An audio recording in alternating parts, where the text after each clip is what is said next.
바빌론에서 가장 운수 좋은 사나이. 바빌론의 상인 샤루나다는 아라비아산 종말을 타고 대상을 선두에서 끌어가고 있었다. 깔끔한 옷차림은 나이보다 훨씬 젊어 보이는 그에게 무척이나 어울렸다. 짐을 잔뜩 실은 낙타들도 훌륭했다. 그런데 그가 깊은 고뇌에 시달리고 있을 줄이야 누가 짐작이라도 했겠는가. 다마스커스에서 출발한 여행은 먼 길이었다. 게다가 사막을 가로 건너야 하는 시련의 길이기도 했다. 그러나 그런 것이 그의 발을 멈추게 할 수는 없었다. 대상을 약탈하려는 흉포한 아랍 부족들의 위협도 샤루나다는 두려워하지 않았다. 말을 탄 호위 부대가 그들을 지켜줄 것이라 굳게 믿었기 때문이었다. 그런데 무엇 때문에 그가 고민하는 것일까? 그가 다마스커스에서 데려오는 한 청년 때문이었다.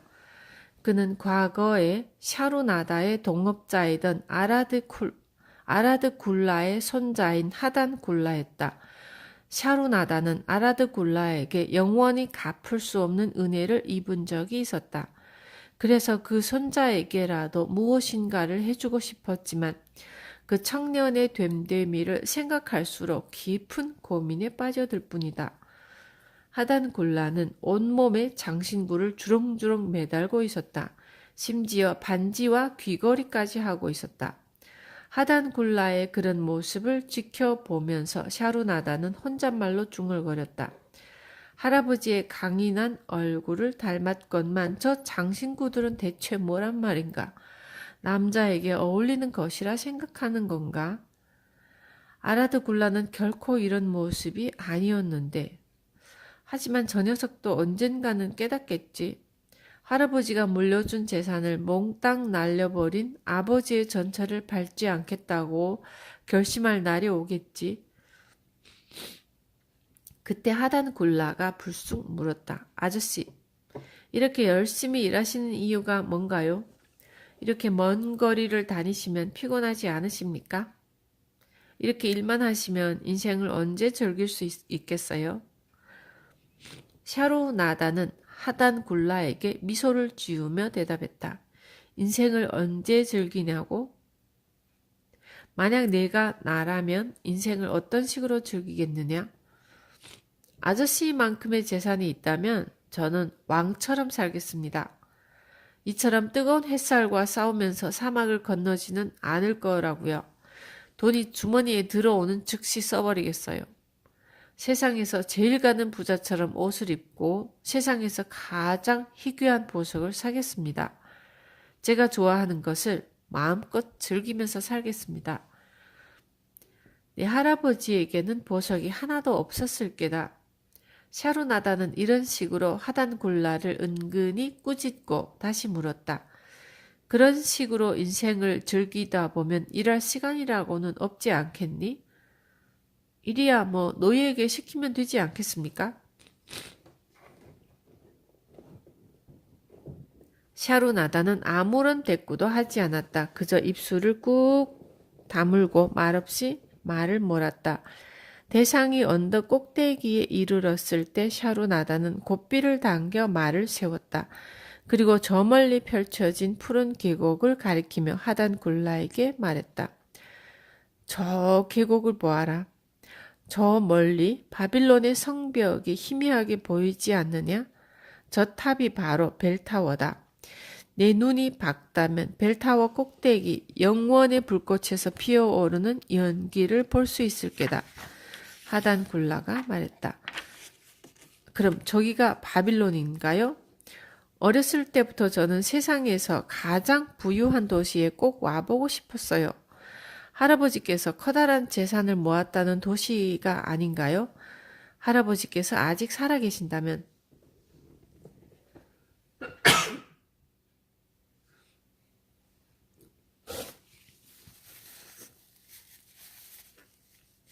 우리가 이처럼 고생하지는 않았을 겁니다. 이미 천수를 다하고 떠나신 할아버지에게 그토록 매달리는 이유가 무엇이냐? 내 아버지와 너도 할아버지만큼 훌륭한 업적을 남길 수 있을 텐데 말이야.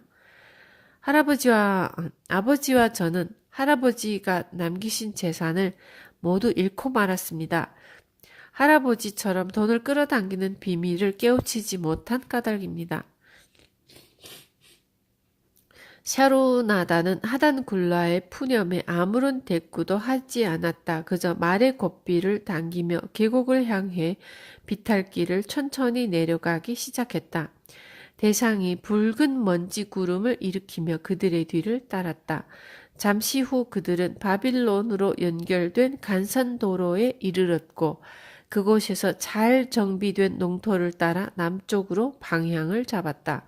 새 노인이 밭을 갈고 있었다. 샤루나다에게 무척이나 낯익은 사람들이었다. 40년 전 그곳에서 보았던 바로 그 얼굴들이었다. 틀림없었다. 40년 전과 다름없이 한 노인이 쟁기를 잡고 다른 두 노인은 힘겹게 황소를 옆에서 끌고 있었다. 40년 전 그는 그들을 얼마나 부러워했던가. 그들처럼 될 수 있다면 영혼이라도 팔려 하지 않았던가. 그러나 지금은 어떤가. 그는 뒤에서 따라오는 긴 대상의 행렬을 바라보았다.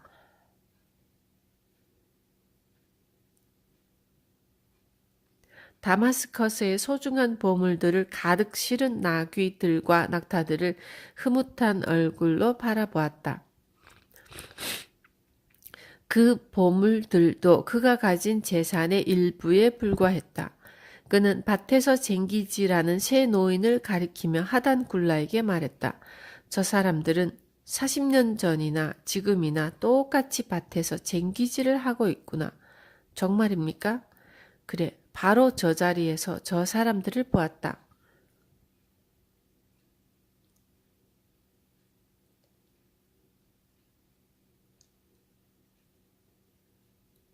옛날 일이 주마등처럼 그의 기억에 스치고 지나갔다. 왜 그는 과거를 묻어버리고 현실을 즐기며 살지 못하는 것일까? 샤루나다는 하단굴라의 얼굴에서 아라드굴라의 미소 띤 얼굴을 보았다. 그와 그 청년 사이를 가로막았던 장벽이 조금은 허물어진 기분이었다. 그러나 낭비벽에 물든 이 청년을 어떤 식으로 도와야 할까? 어떤 일이라도 해낼 의욕에 불타는 청년이었다면 일자리는 얼마든지 구해줄 수 있었다. 그러나 손을 더럽히면서 일하기엔 너무나 고귀한 신분으로 착각하는 젊은이에게 어떻게 일을 강요할 수 있겠는가? 그는 아라드 굴라에게 진 빚을 갚고 싶었다. 진심에서 우러난 생각이었다. 그와 아라드 굴라는 모든 것을 숨김없이 나누는 사이였다. 적어도 둘 사이에는 가식과 체면이라는 것이 없었다. 그 순간 멋진 생각이 샤루나다에게 떠올랐다. 그는 망설이지 않을 수 없었다. 그의 가족과 그의 신분을 고려해야만 했다. 자칫하면 그의 가족에게 기억하기 싫은 상처를 남겨줄 수 있었다. 그러나 결단력 있는 사람답게 샤루나다는 곧바로 행동에 옮기기로 결정을 내렸다. 망설일 이유가 없었다. 내 할아버지와 내가 어떻게 동업자가 되었는지 알고 싶지 않니? 하단굴라가 대답했다. 그런 것보다는 아저씨가 어떻게 돈을 벌었는지 알고 싶어요. 제가 알고 싶은 것은 그것뿐이에요. 샤루나다는 하단굴라의 질문을 무시하고 계속 말했다. 내가 내 나이였을 때였다. 우리가 저 농부들 옆을 지나갈 때 내 옆에 사슬로 묶여있던 메기도란 농부가 저들의 성실치 못한 태도에 욕설을 퍼부었다. 저런 게으름뱅이들을 보았나. 쟁기를 잡은 사람이 쟁기를 깊이 박으려 하지 않고 황소를 모는 사람들이 고랑을 따라 황소를 몰지 않는다면 어떻게 풍년을 기대할 수 있겠나? 라고 말일세. 그때 하단굴라가 깜짝 놀란 표정으로 물었다. 잠깐만요. 방금 메기도란 아저씨 옆에 사슬로 묶여 있었다고 말씀하셨나요? 그랬다. 우리 목에는 청동으로 만든 쇠퇴가 둘러져 있었고 굵은 사슬이 우리를 하나로 묶고 있었다. 메기도의 옆에는 양도둑인 자바도가 묶여 있었지. 내가 하루내서부터 알고 지내던 사람이었다. 끝에 있던 사람은 우리에게 이름을 밝히지 않아서 우리는 해적이라 불렀어. 선원처럼 가슴에 뱀 문신을 하고 있어서 해적이었으리라 추측한 것이었다. 어쨌든 우리 네 사람은 사슬에 묶여서 한 사람처럼 지내야만 했어. 하단 굴라가 믿을 수 없다는 표정으로 다시 물었다. 그럼 노예처럼 사슬에 묶여 지냈단 말인가요? 내가 옛날에 노예였다고 할아버지가 말씀해 주시지 않았던가? 아저씨에 대한 말씀은 자주 해주셨지만 그 이야기는 금시초문입니다. 내 할아버지는 그런 분이셨어. 비밀을 끝까지 지켜주시는 분이지. 너도 그렇게 할 수 있겠니? 앞으로 내가 믿어도 좋겠니? 이렇게 말하며 샤루나다는 하단 굴라를 뚫어지게 쳐다보았다. 저를 믿으세요. 이 비밀을 누구에게도 발설하지 않을게요. 하지만 놀랐습니다. 그런데 아저씨가 어째서 노예가 되었는지 말씀해 주시겠습니까? 샤루나다는 어깨를 으쓱해 보이며 대답했다. 누구나 노예가 될 수 있는 법이다. 도박과 술, 이것 때문에 나는 노예가 되어야 했다. 그렇다고 내가 도박과 술에 빠진 것은 아니었다. 내 형의 무분별한 행동 때문에 그런 재앙을 겪어야 했지. 어느 날 술에 취해 친구와 말다툼을 벌이던 형이 그만 그 친구를 죽이고 말았어. 아버지는 형을 법의 심판대에 세우지 않으려는 생각으로 형에게 살해된 친구의 형에게 살해된 친구의 부인에게 돈으로 보상하겠다면서 나를 담보로 맡겼지. 하지만 아버지가 돈을 제때에 마련하지 못하자 그 여자는 나를 노예 상인에게 팔아버렸다. 하단 굴라가 소리쳤다. 아니, 어떻게 그럴 수가 있나요? 그렇게 사람의 권리를 짓밟아도 되는 건가요? 어쨌거나 아저씨가 어떻게 자유를 되찾았는지 말씀해 주세요. 지금은 아직 때가 아니다. 하지만 언젠가 이야기를 해주마. 오히려 조금 전의 이야기를 계속해주마. 우리가 목에 사슬을 걸고 지나가자 그 농부들은 우리를 놀려댔다. 한 사람은 낡은 모자를 벗고 허리까지 숙이면서 빈정거렸지. 바빌론에 오신 것을 환영합니다. 왕의 손님이시여. 바빌론의 왕께서 여러분을 성대한 연회를 준비해두고 성 안에서 기다리고 계십니다. 벽돌과 양파 수프를 준비해두고 말입니다. 이렇게 빈정대며 그들은 커다랗게 웃어댔어. 해적은 화를 버럭 내면서 입에 담지 못할 욕지거리로 그들에게 저주를 퍼부었지. 그래서 내가 해적에게 물었다. 왕이 성 안에서 우리를 기다린다니 그게 무슨 뜻인가? 자네 등이 부서지도록 벽돌을 날라야 한다는 뜻이야. 어쩌면 등이 부서지기 전에 맞아 죽을 수도 있겠지. 하지만 어림도 없어. 내게 채찍질을 하기 전에 내가 먼저 죽여버릴 거야. 그러자 메기도가 말했다. 열심히 일하기만 한다면 노예라고 무작정 때리겠나. 말을 잘 듣는 노예라면 주인도 좋아할 거라고. 그러나 자바도가 코웃음을 치며 말했지. 열심히 일한다고? 저 농부들을 보게나. 저들은 등은 말짱해. 그저 열심히 일하는 척하는 할 뿐이야. 메기도가 나무라듯 말했다. 그런 식으로 게으름을 피우면 자네는 절대 노예 신세에서 벗어나지 못할 거네. 자네가 하루에 3,000평의 밭을 갈면 어떤 주인이라도 자네의 성실함을 인정해 줄 걸세. 하지만 절반밖에 밭갈이를 못하면 게으름을 피웠다는 증거겠지. 나는 게으름뱅이가 아니야. 나는 일하고 싶어. 나는 정말 신나게 일하고 싶어. 지금까지 일보다 좋은 친구를 만난 적이 없으니까 내 농장과 가축들 그 모든 것은 내가 열심히 일한 덕에 모은 것이었어.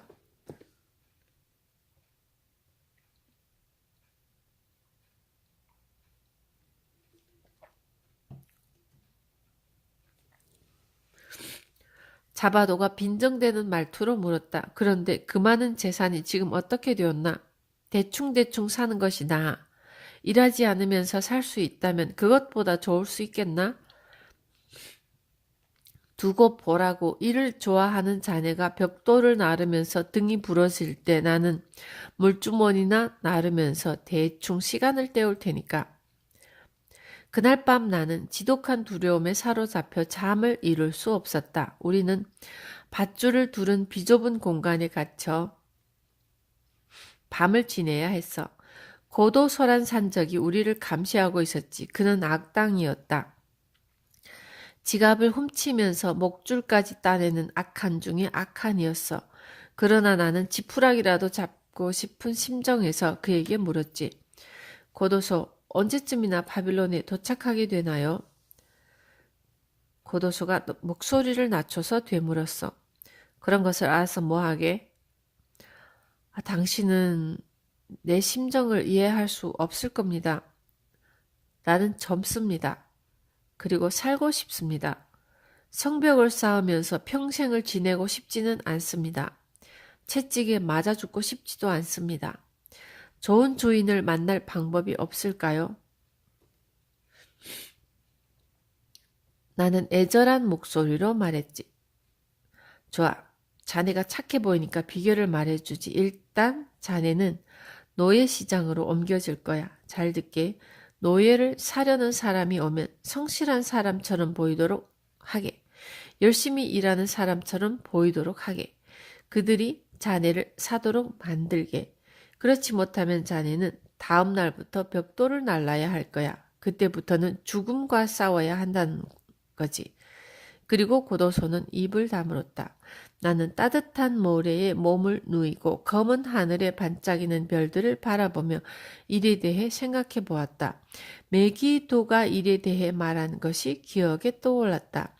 나도 이를 가장 절친한 친구로 만들 수 있을까? 그러나 최악의 상황에서 벗어나려면 그 방법밖에 없었다. 그랬다. 이를 친구로 만드는 방법이 유일한 희망이었다. 바빌론이 가까워지면서 나는 그 방법이 유일한 탈출구란 생각을 굳힐 수 있었다. 오후 늦게 우리는 바빌론의 성벽 앞에 이르렀다. 개미떼처럼 일렬로 늘어선 사람들이 가파른 언덕길을 오르내리는 것이 보였다. 우리는 놀라지 않을 수 없었다. 수천 명의 사람들이 성전을 쌓는데 매달리고 있었고 도랑을 파는 사람들이 있었고 진흙을 벽돌로 만드는 사람들이 있었지만 대부분이 커다란 바구니에 벽돌들을 잔뜩 담아 가파른 언덕 위까지 운반하고 있었다. 감시병들은 줄에서 조금이라도 벗어나는 사람들에게 욕설을 퍼부으며 채찍질을 해댔다. 무거운 벽돌을 감당하지 못한 사람들이 비틀대면서 쓰러졌고 감시병들이 채찍질을 해대도 일어서지 못하는 노예들은 곧바로 길가로 치워졌지.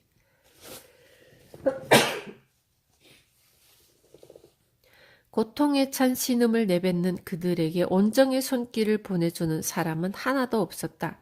그들에게 남은 것은 죽음뿐이었어.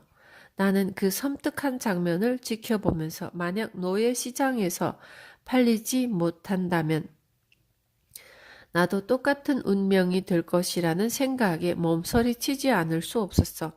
그랬어. 나는 무슨 수를 써서라도 노예 시장에서 팔릴 수 있어야 했다. 고도소의 말이 옳았다. 우리는 성문을 들어서는 즉시 감옥으로 보내졌고 다음 날 노예 시장으로 옮겨졌다. 모두가 겁에 질려 발걸음을 떼지 않으려 했지만 사나운 채찍질에 움직이지 않을 수 없었지. 노예를 사려는 사람들이 우리를 차근차근 살펴보며 까다로운 질문을 던졌다. 메기도와 나는 성실껏 대답했다. 그들의 마음에 들려고 정말이지 혼신의 힘을 다했어. 해적의 저항은 대단했다. 결국 노예 상인은 왕의 수비대에게 도움을 청했고 그들은 해적에게 족쇄를 채워서 저항할 때마다 사정없이 채찍을 휘두르며 그를 어디론가 끌고 갔다. 메기도는 우리가 헤어질 때가 왔다고 느꼈는지 내게 일의 의미에 대해 말해주었다. 일이 내 운명을 결정하는 소중한 친구가 될 것이라고 말해주었다. 일하기를 싫어하는 사람들도 있네. 그들은 일을 앙숙처럼 생각하지. 그러나 행복한 미래를 만들고 싶다면 이를 사랑하게, 이를 친구처럼 생각하게. 물론 일은 힘든 것일세. 하지만 그것 때문에 일을 멀리해서는 안 되네. 자네가 좋은 집을 짓는다고 생각한다면 어떤 대들보를 써야 하겠는가? 회반죽을 만들려면 멀리에서라도 물을 길러와야 되지 않겠는가? 젊은이, 내게 약속해주게. 좋은 주인을 만나면 주인을 위해 최선을 다해 일하겠다고 약속해주게. 주인이 자네의 성실함을 인정해주지 않더라도 개의치 말게. 하지만 최선을 다해 일한다면 언젠가는 꼭 보답을 받을 수 있을 거네. 열심히 일하지 않으면서 어떻게 미래에 대한 희망을 가질 수 있겠나?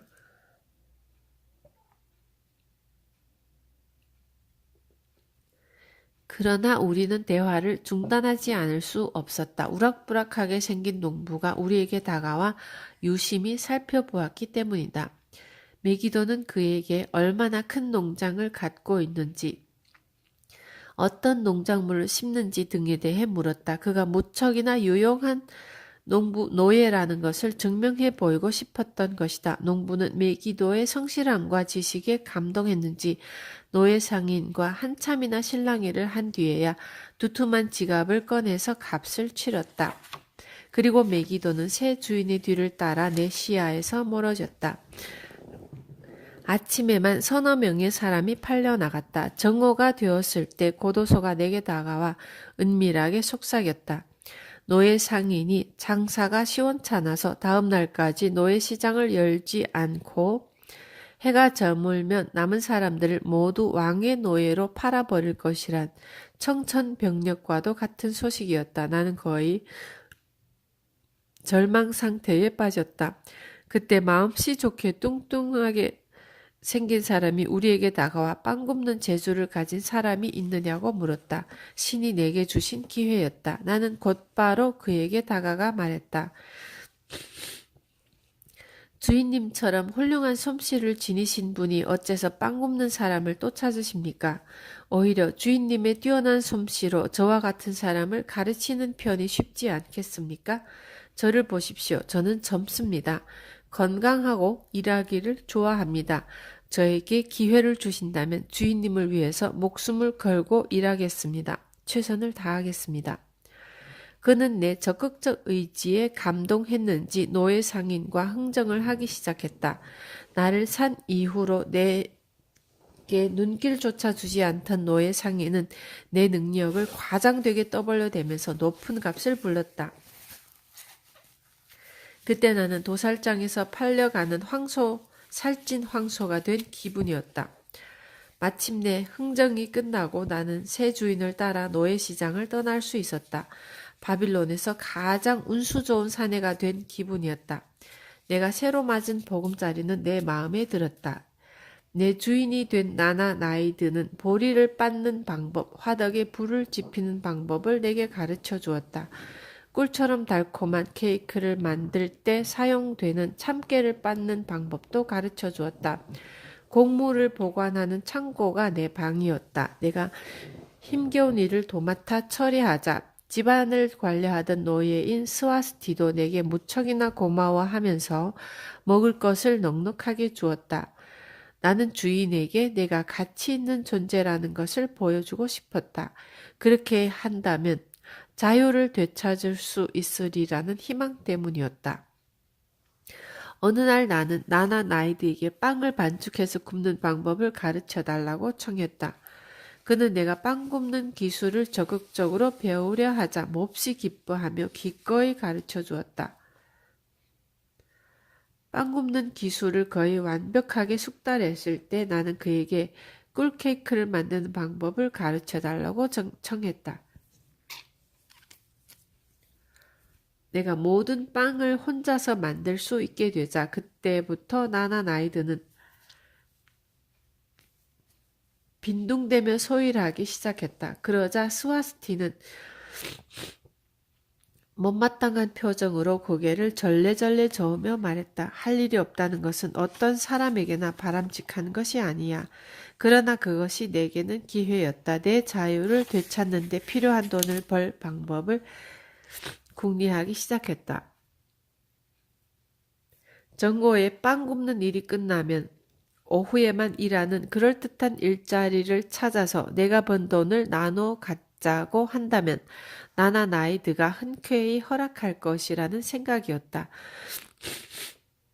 그때 멋진 생각이 떠올랐다. 꿀빵을 좀 더 만들어서 바빌론 시내를 돌아다니며 판다면 상당한 돈을 벌 수 있을 것 같았다.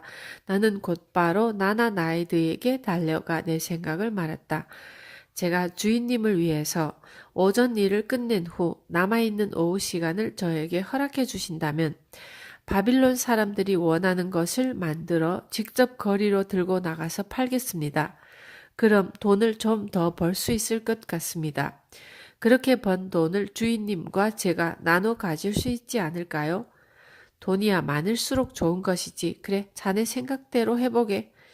그래서 나는 꿀빵을 만들어 팔겠다는 계획을 그에게 자세히 말해 주었고, 그는 내 계획에 흔쾌히 동의해 주면서 이렇게 덧붙였다.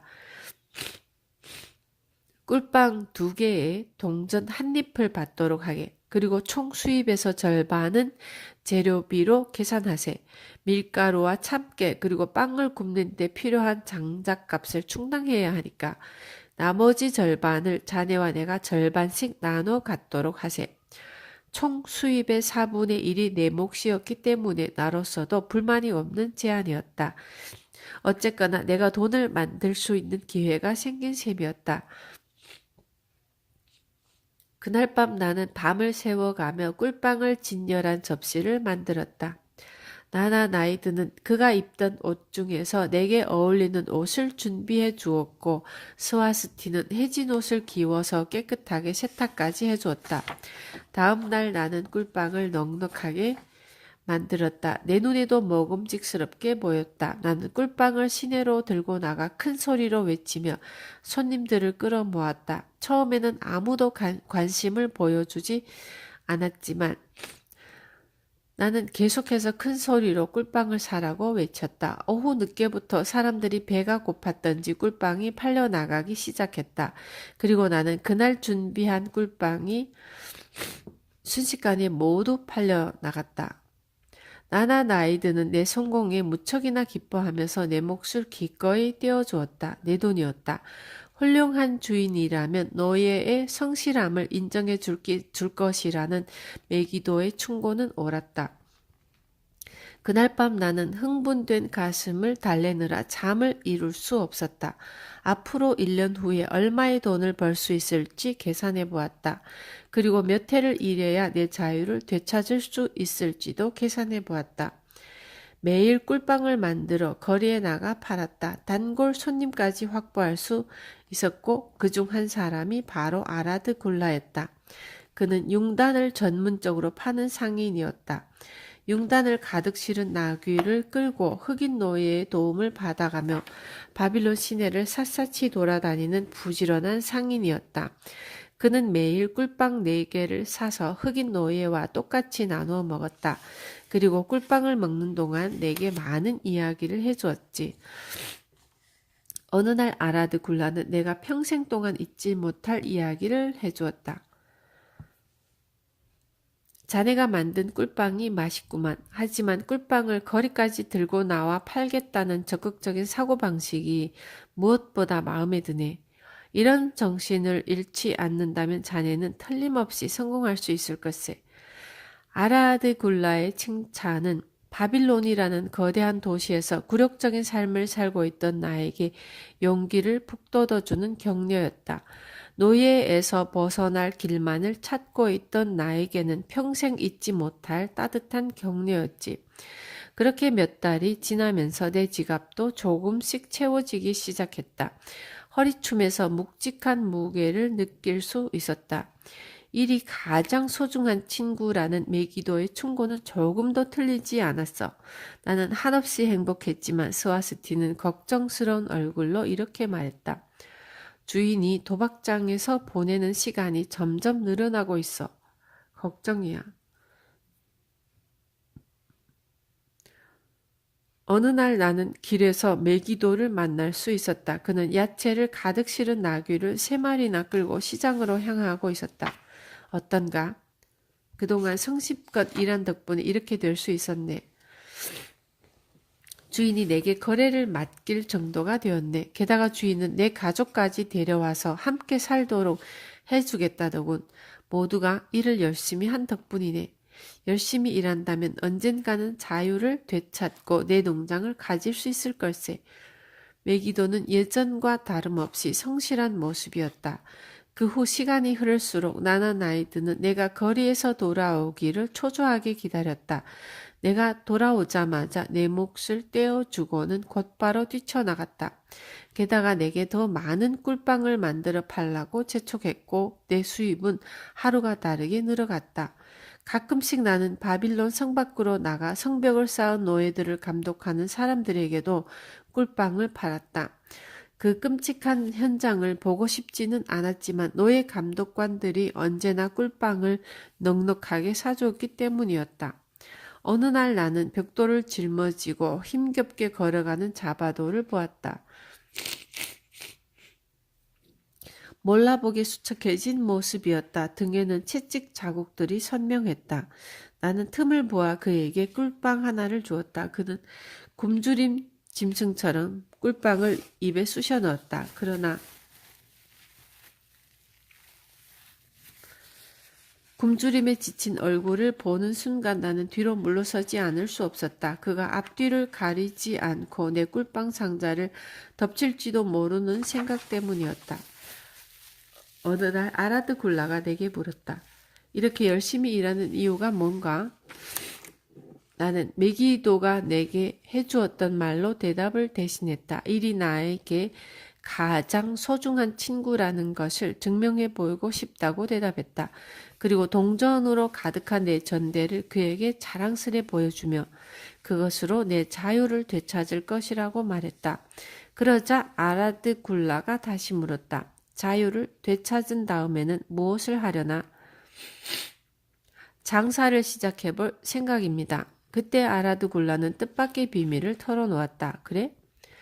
자네는 몰랐을 테지만 나도 노예일세. 하지만 나는 내 주인과 동업자 관계에 있네. 샤루나다의 이야기를 조용히 듣고 있던 하단 굴라가 깜짝 놀란 목소리로 소리쳤다. 그만하세요. 제 할아버지를 모욕하는 거짓말을 듣고 싶지 않아요. 할아버지는 노예가 아니었습니다.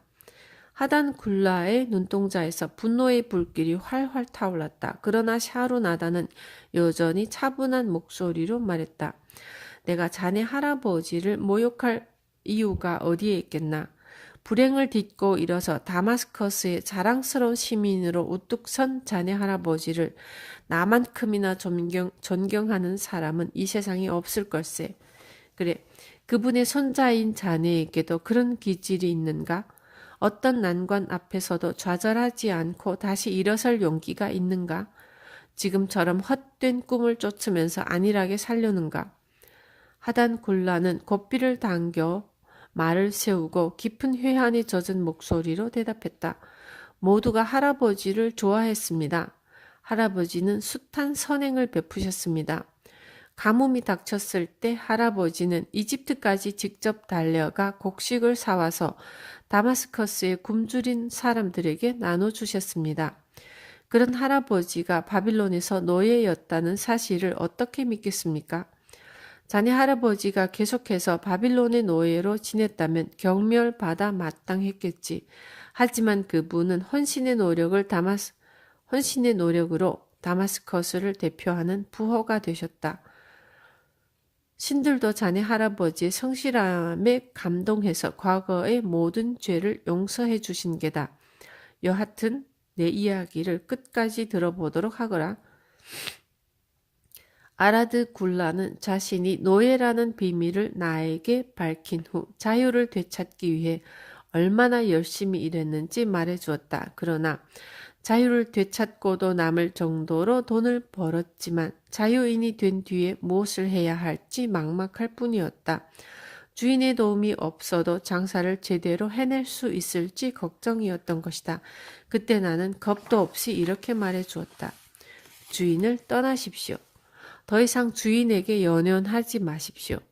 자유인이 되십시오. 자유인답게 행동하면서 자유인답게 성공하십시오. 목표를 세우고 지금처럼 열심히 일하십시오. 열심히 일한다면 무엇이 두렵겠습니까? 틀림없이 성공할 수 있을 겁니다. 아라드굴라는 내게 고맙다고 말했다. 내가 그에게 새로운 깨달음을 주었다는 것이다. 고대 바빌로니아에서는 노예도 개인 재산을 가질 수 있었다. 주인이 전혀 손댈 수 없는 재산이었으므로 법적으로 보호를 받았다. 또한 노예도 자유인과 결혼할 수 있었다. 그리고 그 사이에서 태어난 자녀는 자유인으로 인정받았다. 당시 바빌로니아의 도시에서 장사하는 사람들 대부분이 노예였다. 그들은 주인과 동업관계로 일하면서 상당한 재산을 축적할 수 있었다. 그리고 어느 날 나는 다시 성 밖을 찾아갔다. 그런데 사람들이 구름처럼 모여 있는 것이 아닌가. 나는 한 사람을 붙잡고 무슨 일이냐고 물었다. 아직 못 들었어? 감독관을 죽이고 도망쳤던 노예가 결국 잡혀왔다는군. 그래서 오늘 사형에 처해진다는 거요. 게다가 왕이 친히 이곳까지 납신다는 소식이요. 그래서 사형대를 중심으로 사람들이 구름처럼 모여 있었던 것이다. 나는 꿀빵 상자가 뒤집어질까 두려워 사람들 틈새를 비집고 들어갈 엄두가 나지 않았다. 그래서 완성되지 않은 성벽에 기어 올라갔다. 예상한 대로 사형대가 한눈에 들어왔다. 황금마차에서 내리는 느부갓네살 왕도 볼 수 있었다. 나는 불쌍한 노예를 죽도록 채찍질 해대는 끔찍한 장면을 참아 볼 수 없었다. 그 노예의 고통스러운 비명소리에 귀를 막지 않을 수 없었다. 인자한 얼굴의 느부갓네살 왕이 그처럼 잔혹한 현장에 참석한 것이 의아할 뿐이었다. 그러나 그는 웃고 있었다. 귀족들과 농담까지 주고받고 있었지만 그는 잔인한 사람이었다. 성벽을 쌓는데 동원된 노예들을 어떻게 다루어야 하는지 잘 알고 있는 사람이었다. 그 노예는 모진 채찍질을 견디지 못하고 결국 숨을 거두고 말았다. 그의 죽음이 높다란 기둥에 매달렸다. 모든 노예들에게 보내는 경고의 메시지였다. 사람들이 흩어지기 시작했다. 나는 조심스레 기둥에 다가섰고 그의 가슴 문신이 내 눈에 띄었다. 그는 해적이었다. 아라드굴라를 다시 만났을 때 그는 완전히 다른 사람으로 변해 있었다. 그는 내게 반갑게 인사를 건네며 말했다. 자네의 충고대로 자유인이 되었네. 자네가 내게 용기를 주었지. 자네 충고가 마법의 주문이었던 셈이야. 벌써부터 많은 돈을 벌고 있네. 내 아내도 무척이나 즐거워하지. 내 집사람은 내 주인의 진료로 자유인이었네. 아내는 내가 과거에 노예였던 것을 아무도 모르는 낯선 도시로 이사가고 싶어하네. 그래야 우리 자식들이 내 얼룩진 과거 때문에 손가락질 받지 않을 거라고 말일세. 그래서 생각 중에 있네. 어쨌든 자네 말이 맞았네. 일만큼이나 믿을 만한 친구는 없었네. 일이 내게 자신감을 되찾게 해준 원동력이었네. 언젠가 그가 내게 베풀었던 따뜻한 격려에 보답했다는 생각에 나는 말할 수 없이 기뻤다. 그러던 어느 날 스와스티가 슬픈 얼굴로 나를 찾아왔다. 주인이 곤란한 처지에 빠진 모양이다. 지금 주인의 얼굴을 보는 것도 두렵구나. 도박장에서 많은 돈을 잃고 빚까지 진 모양이야. 빵을 만들려고 들여온 밀가루와 꿀값도 갚지 못하고 게다가 빚쟁이들이 들이닥쳐 주인을 위협해대고 있으니 나는 생각 없이 대답했다. 주인 문제를 우리가 왜 걱정해야 하죠? 우리 상관할 일이 아니라고요. 어리석은 녀석 아직도 모르겠느냐? 주인이 대금업자에게 빚을 갚는 대신에 너를 넘길 수도 있단 말이야. 그럼 대금업자가 너를 어떻게 처리하겠니? 노예 시장에 팔 게 아니냐? 정말 착한 주인이었는데 그런데 왜? 왜 그처럼 착한 분에게 이런 불행이 닥쳐야 한단 말인가? 스와스티의 걱정은 근거 없는 것이 아니었다. 다음날 아침 내가 빵을 굽고 있을 때 대금업자가 사시라는 사람과 함께 찾아왔다. 사시란 사내는 나를 한참이나 뜯어보더니 내가 마음에 든다고 말했다. 대금업자는 주인의 대답을 구하지도 않고 그가 나를 데려갔다고 주인에게 전하라고 스와스티에게 말했다. 나는 내 돈이 담긴 전대를 허리춤에 차고 헐렁한 옷만을 걸친 채 빵을 굽던 화덕을 떠나야 했다. 태풍이 숲에서 나무를 낚아채서 멀리 바다에 내팽개치듯이 나는 내 소중한 꿈을 잃고 말았다. 다시 도박과 술이 나를 불행의 늪에 몰아넣은 것이었다. 사시는 무뚝뚝하고 퉁명스러운 사람이었다. 그의 집을 찾아가는 동안 나는 나나 나이디에게 많은 돈을 벌게 해주었다고 말하면서 그를 위해서도 좋은 일을 하고 싶다고 덧붙였다. 그러나 그의 대답은 나에게 깊은 좌절만을 안겨주었다. 나는 그런 것에 관심이 없네. 내 주인도 마찬가지일 걸세. 내 주인은 왕을 대신해서 대수로를 건설할 일꾼을 모으는 사람이니까. 나는 주인의 말대로 그저 열심히 일해서 빨리 끝낼 일꾼을 모으면 그만일세. 하지만 그 엄청난 공사를 어떻게 빨리 끝낼 수 있겠나? 나는 한 그루의 나무도 없는 사막, 뜨거운 햇살만이 내리쬐는 사막에 내던져지고 말았다. 목을 축일 물도 없는 땅이었다. 새벽부터 밤늦게까지 땅을 파고 무거운 흙을 쉴 새 없이 짊어져 날라야 했다. 게다가 살아야 하기 때문에 돼지처럼 구유에 입을 쳐박고 음식을 먹어야 했다. 천막도 없었고 밀짚으로 만든 침상조차도 없었다. 나는 그런 처참한 세상에서 지내야만 했다. 그러나 미래를 꿈꾸면서 아무도 모르는 곳에 내 전대를 묻어두었다. 처음에는 성심껏 일했다. 그러나 시간이 흐르면서 내 의욕도 꺾이기 시작했다. 피로에 지친 까닭에 뜨거운 햇살을 견디기가 더욱 힘들었다. 나는 식욕마저 잃었고 아무것도 먹을 수가 없었으며 잠도 제대로 잘 수가 없었다. 밤새 뒤척이며 내 운명을 한탄할 뿐이었다.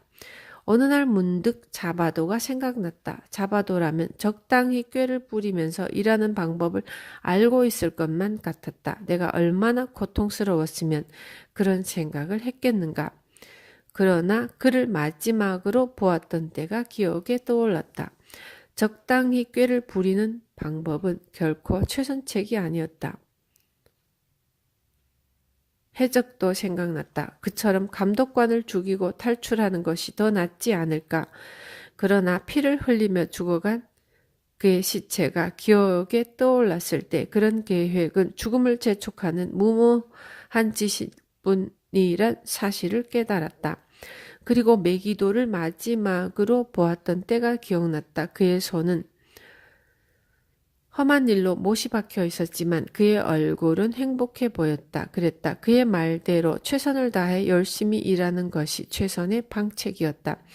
하지만 나도 메기도만큼이나 열심히 일하지 않았던가? 아니, 메기도도 나만큼은 열심히 일하지 않았을 것이다. 그런데 내가 절망의 나락으로 떨어진 이유가 무엇일까? 그렇게 최선을 다해 일했는데 왜 행복은 내게 멀어지는 것일까? 메기도에게 행복을 안겨준 것은 일이 아니었단 말인가? 행복과 성공은 신의 손에 달려있단 말인가? 뼈가 부서지도록 일해도 내 꿈을 성취할 수 없단 말인가? 신의 허락이 없으면 평생을 힘겹게 일해도 행복과 성공을 누릴 수 없단 말인가? 이런 의문들이 꼬리를 물고 이어졌지만 나는 그 대답을 구할 수 없었다. 며칠 후 내 인내심도 한계에 이르고 말았다. 그때 사시가 나를 불렀다. 나를 죽음의 수렁에서 구해준 구원의 불빛이었다. 주인이 나를 바빌론으로 데려가겠다는 소식이었다. 나는 땅속에 묻어두었던 전대를 파냈다. 그리고 누더기처럼 해진 옷을 걸치고 곧바로 대수로 현장을 떠났다. 주인의 집으로 향하면서 나는 많은 생각을 해보았다. 아무리 생각해보아도 나는 내 고향 하룬에서 전해오는 운명의 노예처럼 살고 있다는 기분이었다.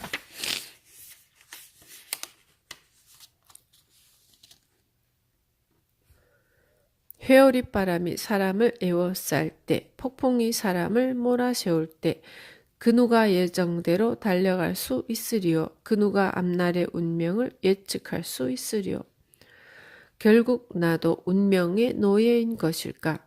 보이지 않는 힘에 의해서 내 삶을 살도록 운명 지워진 것일까? 그렇다면 앞으로 얼마나 많은 불행을 겪어야 하는 것일까? 마침내 주인의 집에 도착했다. 마당으로 들어서면서 나는 놀라지 않을 수 없었다. 나를 기다리던 주인은 바로 아라드 굴라였던 것이다. 그는 잃어버린 형제를 다시 찾은 것처럼 나를 반갑게 맞아주었다. 나는 그의 노예였기 때문에 그를 주인으로 깍듯이 섬기려 했다. 그러나 그는 내 어깨를 감싸주며 말했다. 자네를 찾아 사방을 돌아다녔네. 자네를 찾겠다는 생각을 거의 포기할 지경에 이르렀을 때 스와스티를 만날 수 있었네. 그녀가 자네를 다른 주인에게 넘겼다는 대금업자에 대해 말해주더군. 자네 주인에게 엄청난 돈을 주고 자네를 넘겨받았지. 하지만 자네는 그 이상의 가치가 있는 사람일세. 자네의 용기와 철학이 나에게 새로운 길을 열어주지 않았나? 내가 이처럼 성공할 수 있었던 것도 자네 덕분이었으니까. 아닙니다. 그것은 제 생각이 아니라 메기도의 생각이었습니다. 메기도의 생각이 곧 자네 생각이네. 어쨌거나 자네 덕분일세. 우리는 조만간 다마스커스로 이사하려 하네. 자네를 내 동업자로 삼으려 하는데 허락해 주겠나? 그리고 아라드 굴라는 커다란 소리로 말했다. 자네는 이제부터 자유인일세. 이렇게 말하며 아라드 굴라는 허리춤에서 토판을 꺼내 들었다. 내가 그의 노예란 사실이 기록된 토판이었다. 그는 그 토판을 머리 위로 높이 쳐들었다가 땅바닥에 내동댕이 쳤다. 토판은 산산조각났다. 게다가 아라드 굴라는 토판 조각들을 발바닥으로 비벼대며 가루로 만들어버렸다. 나는 눈물을 펑펑 쏟으며 그에게 감사했다. 나는 바빌론에서 가장 운수 좋은 사나이였다.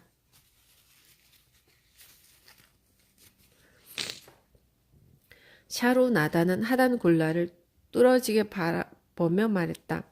어떤 경우에도 일이 가장 소중한 친구라는 진리가 증명되었던 걸세.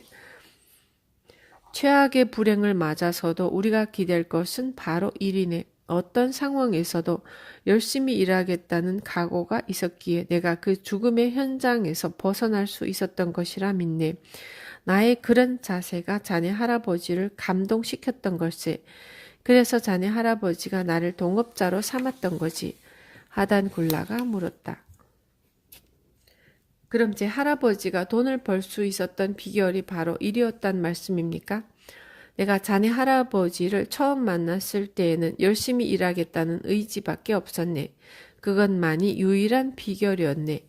자네 할아버지는 정말 일을 사랑하셨지. 그래서 신께서도 그분의 노력을 인정하시며 커다란 보상을 안겨준 것이지. 하단 굴라가 비장한 목소리로 말했다. 이제야 깨달았습니다. 할아버지에게 많은 친구가 있었던 것은 부지런히 일하는 모습 때문이었습니다. 할아버지는 근면했기 때문에 성공할 수 있었고 그 때문에 많은 사람들에게 존경받았던 것입니다. 이제야 깨달았습니다. 일이 할아버지를 다마스커스의 자랑거리로 만들어 주었던 것입니다.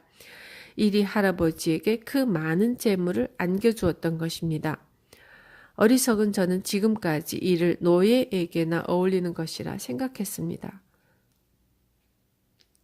물론 삶을 즐겨야 하겠지. 그러나 삶을 즐긴다는 것이 무엇이겠느냐? 이 세상에는 무수한 것이 존재하고 그 모든 것이 나름대로의 가치를 갖고 있다.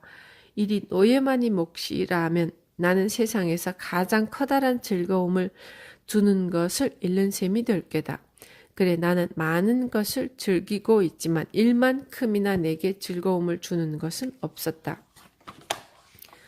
샤루나다와 하단굴라는 바빌론의 성벽이 드리워주는 그림자를 따라 걸었고 마침내 거대한 성문 앞에 이르렀다.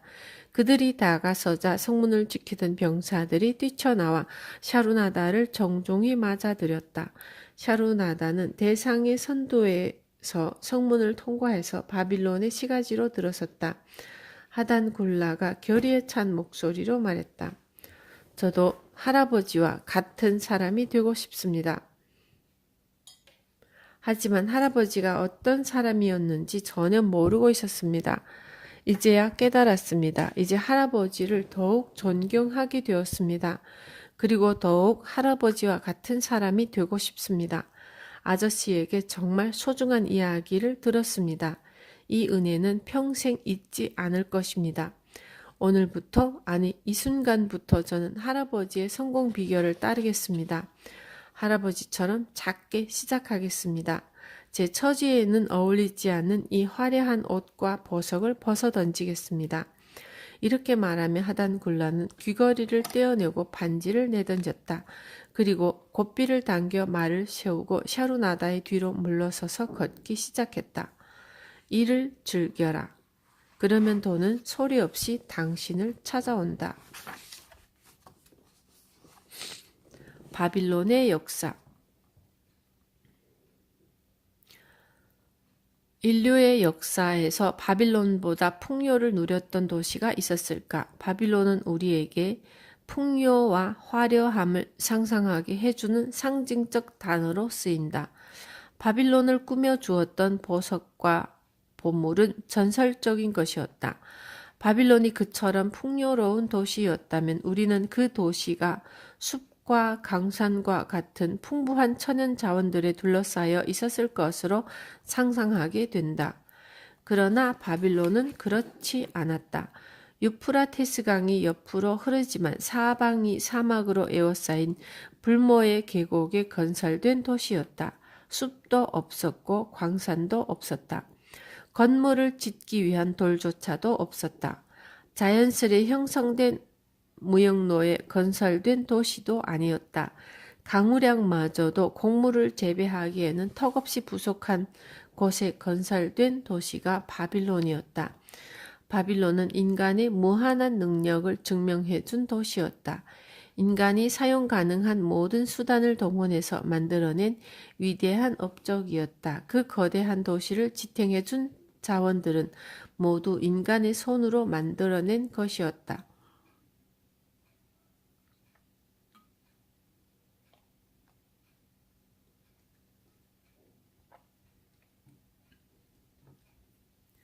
황무지와 다름없는 땅에서 이루어낸 풍요도 인간의 손으로 만들어낸 것이었다. 바빌론에는 두 가지 천연 자원이 있었다. 바로 비옥한 토양과 유프라테스의 강물이었다.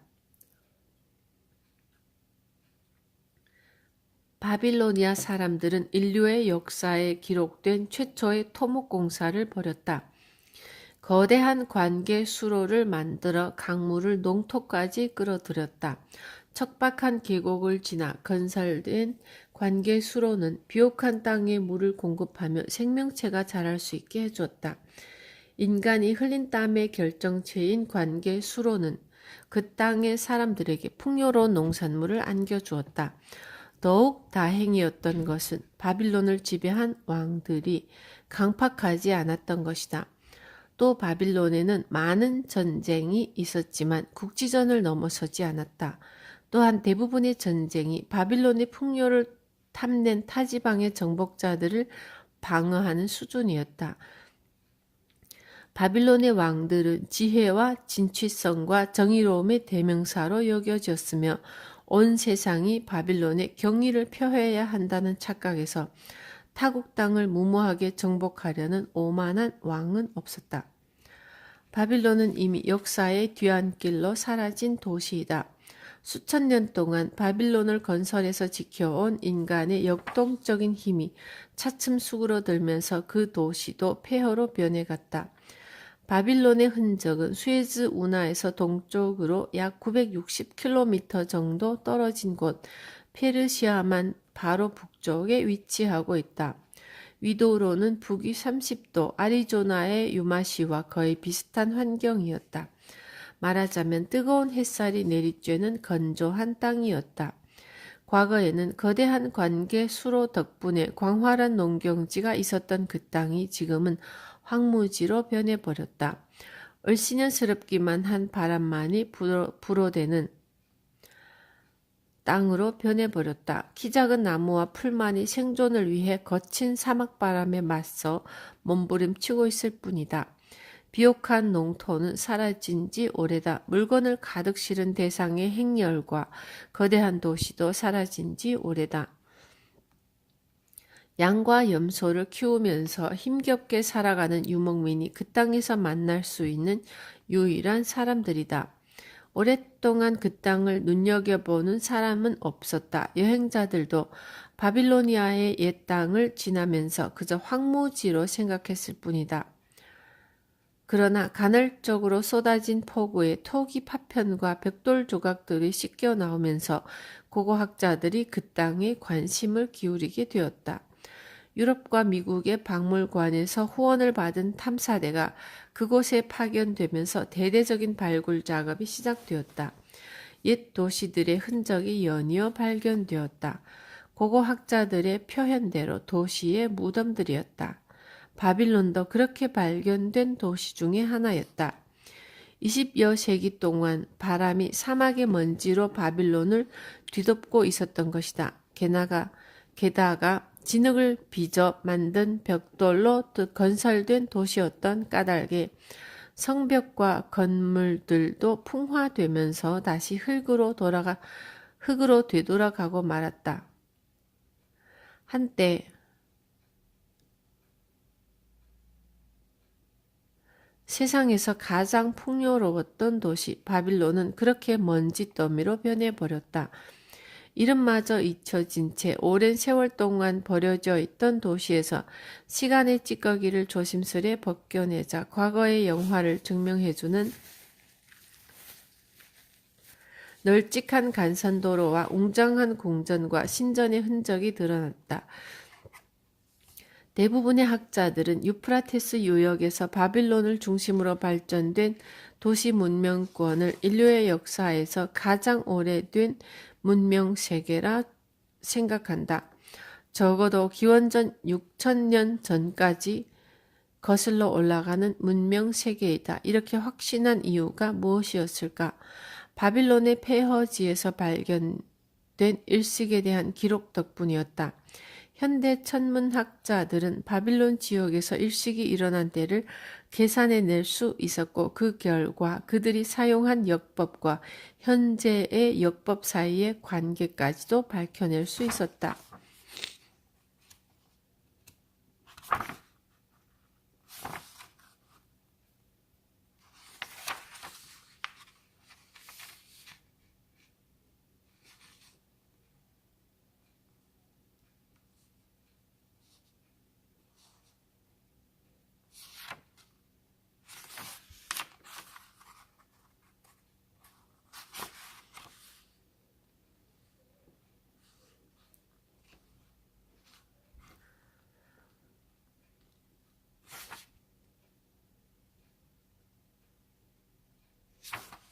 바빌로니아 사람들은 뛰어난 금융가였고 상인이었다.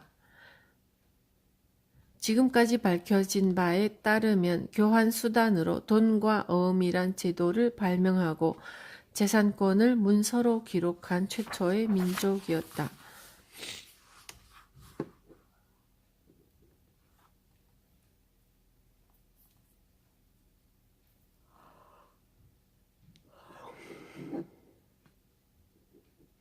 옮긴 옛말, 부자가 되는 것은 인간의 권리이다.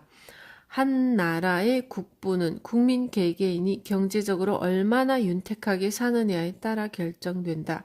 이 책은 이렇게 시작된다. 내 나라가 가난하다면 그것은 내 책임이다. 따라서 가난한 사람은 애국자가 아니다. 그러나 가난한 것 것과 검약한 것은 다르다. 돈을 흥청망청 써댄다고 해서 부자는 아니다. 복권에 당첨되어 대박을 터뜨렸다고 해도 부자가 아니다. 부정한 짓으로 큰 돈을 가졌다고 해도 부자가 아니다. 진정한 부자는 땀 흘려 번 돈의 소중함을 아는 사람이다. 동네 서점에 가보면 처세책들이 쌓여있다. 모두가 돈을 버는 방법에 대한 책이다. 일하지 않고 돈 버는 법을 소개하는 책도 있다. 심지어 일하기 싫어하는 사람을 위한 책도 있다. 그러나 일하지 않고 어떻게 먹고 살 수 있을까? 일하지 않고 어떻게 부자가 될 수 있을까? 물론 방법이 없지는 않다. 아버지인 부자에게 커다란 재산을 물려받으면 된다. 아버지가 부자가 아니라고? 그렇다면 부잣집 아들이나 딸과 결혼하면 된다. 그것도 꿈 같은 이야기라고? 그럼 마지막 방법이 있다. 요령을 피우지 말고 성심껏 일해라. 일하기 싫다고? 그럼 가난하게 사는 수밖에 없다. 그리고 나라와 민족을 사랑한다고 떠벌리지 마라. 과거의 책들은 우리에게 부자가 되는 것이 의무라고 가르쳤다. 그러나 이 책에서는 부자가 되는 것은 인간의 권리라고 주장한다. 누구나 부자가 될 수 있다. 그렇기 때문에 부자가 되는 것은 인간의 권리이다. 그런데 이런 의문이 생긴다. 나도 부자가 될 수 있을 만큼 우리나라의 금은보화가 충분할까? 한 나라의 국부에 절대적 한계가 있는 것은 아니다. 이 책은 고대 바빌로니아에서 그 교훈을 찾는다. 바빌로니아를 건설한 수메르 사람들은 황무지에 바빌론이라는 나라 도시를 세웠다. 지금까지도 바빌론은 우리에게 풍요를 상징해주는 단어로 쓰인다. 바빌론은 자연스레 형성된 도시가 아니었다. 수메르 사람들의 피와 땀 그리고 지혜가 빚어낸 결실이었다. 이 책에서는 돈에 대해서 세 가지를 말해준다. 첫째는 돈을 버는 방법, 둘째는 돈을 지키는 방법, 셋째는 돈으로 돈을 버는 방법이다. 세 가지 모두가 중요한 것이다. 그러나 돈을 버는 방법을 모른다면 둘째 방법과 셋째 방법은 무용지물이다. 그럼 돈을 버는 방법이 무엇이 있을까? 이 책은 바빌론 부자들의 입을 빌려 세 가지 방법을 소개한다. 첫째는 각자가 일하는 분야에서 최고가 되어라. 둘째는 열심히 성심껏 일해라. 셋째는 체면을 생각지 마라. 간단하지만 실천하기 어려운 과제들이다. 그러나 이를 친구로 만든다면 어떻게 되겠는가? 그럼 열심히 일할 수 있을 것이고 열심히 배우면서 일한다면 내 분야에서 최고가 되는 것은 어려운 일이 아닐 것이다. 문제는 체면이다. 그러나 옛말처럼 체면이 밥을 먹여주는 것은 아니다. 그리고 돈을 지키는 방법과 돈으로 돈을 버는 방법이 소개된다. 모두가 옛날 이야기식으로 씌어 있어 편히 읽을 수 있다. 그러나 주목할 것은 요즘 서점에 범람하는 재테크에 관련된 모든 기법이 이 책 속에 담겨 있다는 것이다. 심지어 빚을 해결하는 방법까지 씌어 있다. 바빌론에서 가장 부자였던 사람이 그 시대의 사람들에게 가르쳐 주었던 황금의 지혜는 오늘날에도 여전히 그 효력을 발휘하는 절대적 진리였다. 이제 우리가 선택할 길은 하나뿐이다. 이야기책을 읽듯이 이 책을 읽어가면서 돈을 버는 지혜, 돈을 지키는 지혜, 돈으로 돈을 버는 지혜를 자신의 것으로 소화하는 것이다. 그리고 실천하는 것이다. 감사합니다.